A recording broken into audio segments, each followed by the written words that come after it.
And what was interesting, this was before the increases even, but if you look at it, that customer would have paid Ekurhuleni in excess of 2 million rand. Sure. And they would have paid Eskom around about 1.6 million rand for the same electricity. So you can already see Ekurhuleni for the same electricity being 400,000 rand more expensive. Now, something that people need to understand is that they might think, okay, but Ekurhuleni made 400,000. That's okay because they need to pay people and so on. No. That's just the cost for the same electricity compared to Eskom and Ekurhuleni. Ekurhuleni pays much less for the electricity to Eskom. Exactly. So Ekurhuleni, as in that one customer, actually made that entire 800,000 rand profit. If we look at this is what I was referring to. This customer, this was real life consumption, month per month, KVA, demand charges, consumption, everything. This is what this customer would have paid for the electricity if they did not have renewable energy. And if we look at the next slide, we actually can see what they paid Ekurhuleni, really paid Ekurhuleni.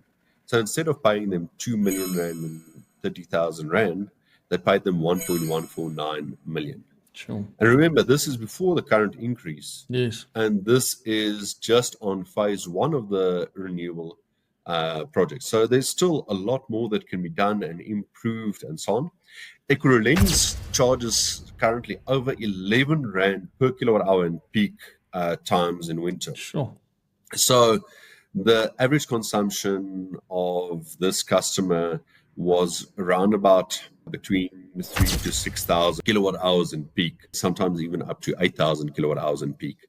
With batteries and modern technology, it got moved to the point where they now consume almost no electricity in peak. They consume less than 300 kilowatt hours a month on peak energy. So again, it's not just that they're saving while the sun is shining. If the system was done correctly, then there are people that can battle this. So if you look at this, the solar saving is 800,000 rand for this one customer. Sure. But what we must remember, this means that Ekurhuleni from one customer's solar has now received 800,000 rand less from one customer.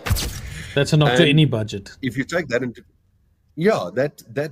that will hurt. And now, if you think of the news the last while of you need to register and so on, I can guarantee you there's a massive fight coming because the municipalities want money for nothing, and this is hurting their bottom line. Exactly. Municipalities were not used to competition. Now there is real competition. Exactly. And all of a sudden, it's hurting their bottom line. But the problem is the people that can afford it. So in other words, those people that pay their accounts on a monthly basis that's never in arrears, those are the people that can go to the bank and afford a renewable energy. Okay. So interestingly enough, I also had this exact same consumption. I applied the Eskom tariffs. And if we go to the next slide, what you'll see there is they would have had the same, an Eskom customer would have the same saving.